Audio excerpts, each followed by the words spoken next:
Oh, You hi. looking for me? Yeah, all this paperwork is backing up in my office. I thought you might have time to straighten it out today. Oh, I don't know, Jake. Today's kind of tight.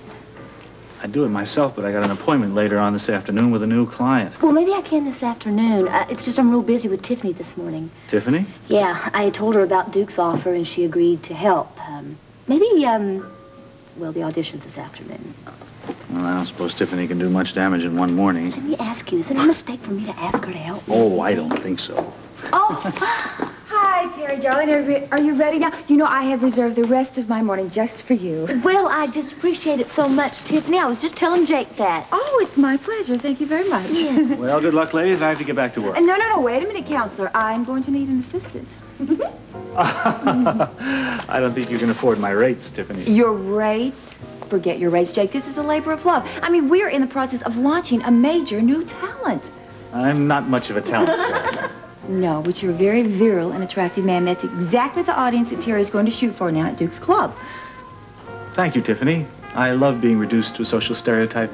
I knew you would. Now, come right over here and sit down and be the audience. All right, sit right here. Now, Terry, you come this way. We're going to try on these dresses now. Let's see. Oh, this is a personal favorite of mine. I wore this when I was in Japan, you know, okay? Just try this little thing on. It's a beautiful number. Rush.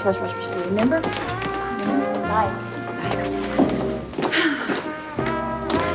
I just love finding new talent. Did I tell you that I discovered Frisco Jones? Yes, several times. Oh, you know, I have an eye for talent. It's, you know, being creative and so sensitive myself. I have this affinity for recognizing that quality in others. You know, it's a muse that not very many people have. You're a lucky gal. Yes, I am. Right. Oh, Jake, I meant to tell you now. Listen, when I tell you the cue, I want you to put this on and play for Terri to come in, but I want you to wait until I give it to you. I'm just going to check. No, don't put it on yet. Wait until I find out if she's ready, and then we'll do it. Terri, darling. Yeah? Listen, now, when you come out, I want you to pretend that you are making a grand entrance at Duke's place, all right? Okay. Okay, wonderful.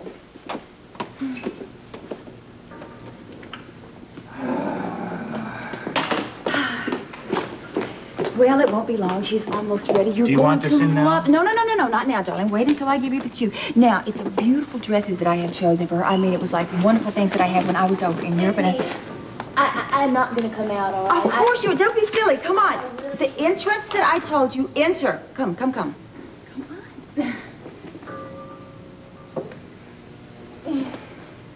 Jake, how do I look? You look sensational. I do.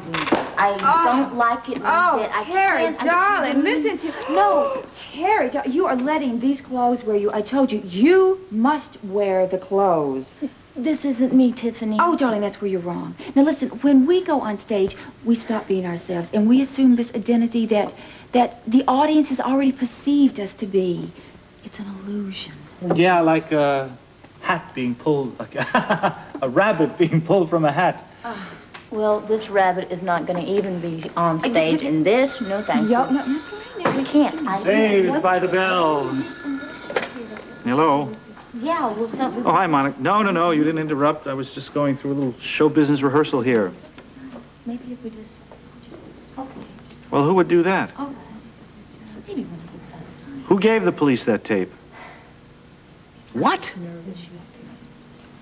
All right, I'll be right over. Misunderstanding. Wait, Jake, where are you going? I've got to get out of here. Look, it's an emergency. If anybody asks for me, I'm at the Quartermain Mansion, okay? All right. Oh. My goodness, I wonder what that was all about. Probably had to do with Alan Quartermain's investigation.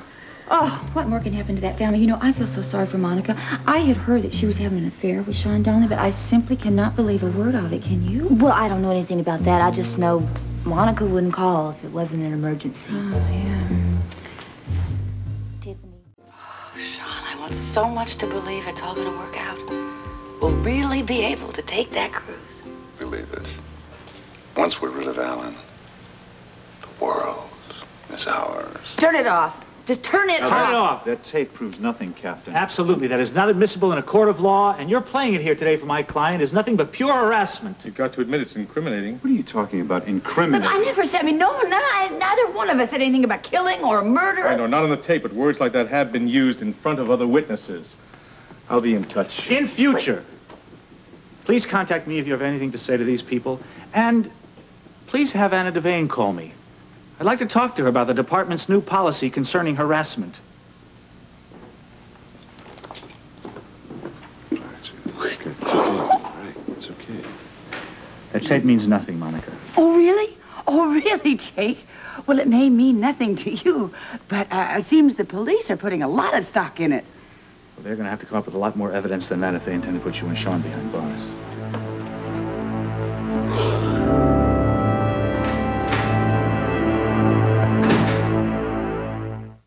I know how much you enjoy the Times, sir, so I thought I'd bring it to you. Oh, well, thank you, Jennings. Yes, sit down.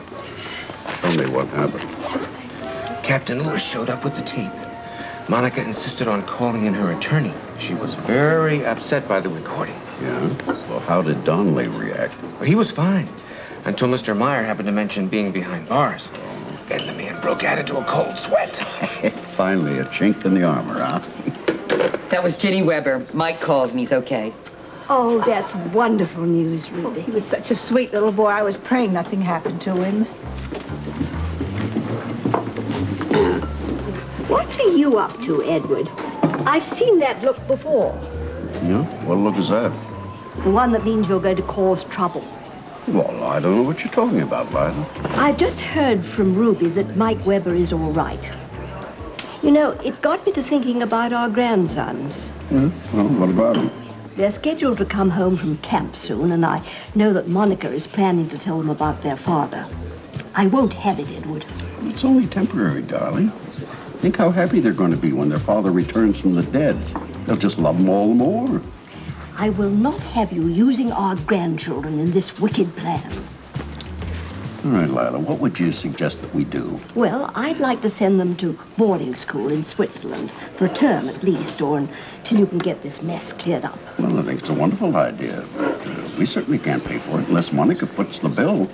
I mean, I think she should be willing to go along with that.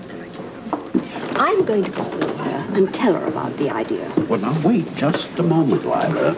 Now, this calls for some personal attention. I'll drive you over to the mansion just as soon as I finish some other business. Hold on.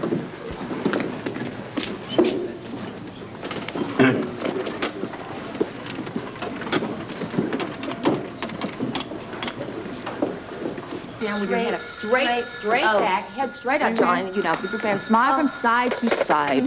Hello? Tiffany, this is Edward. Oh, hi. I've been meaning to call you. Tiffany, I'm going to go get some iced tea, all right? Oh, you're fine. Yes. Edward, Jake just got a call from Monica, and he went tearing out of here like you cannot believe. Yeah, I know all about that, but I have something else I have to discuss with you. Well, what is it, time for me to make my move on Sean? In a manner of speaking, it's time we reinforce Donnelly's greatest fear. I can't wait to get my hands on that man. Where do you want to meet? Well, got to be someplace we aren't going to run into anybody we know. Let's see, what about the bucket of blood? That place is a dive. Edward, I can't be seen in a place like that. My career would be up in smoke. What do you mean? Tiffany, you're an actress. Act like you belong there. Come on, Tiffany. It's time we move in for the kill.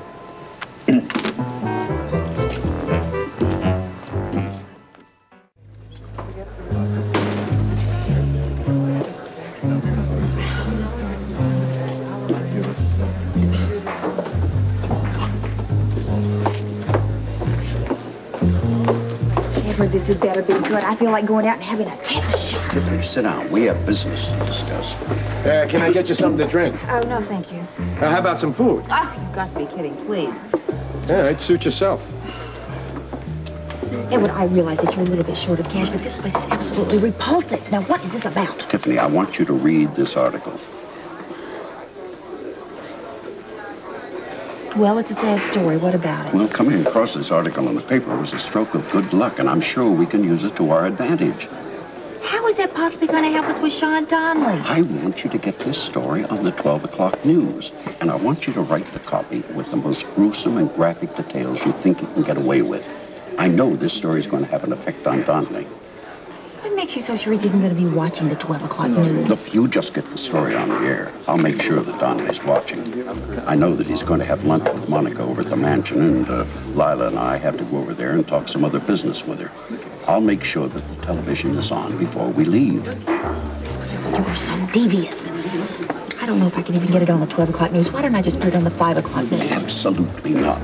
It has to be on at noon. I have some other things that are scheduled to take place at 12:30. No 1-2 punch, huh? You just wait. With any kind of luck, this is going to be a knockout.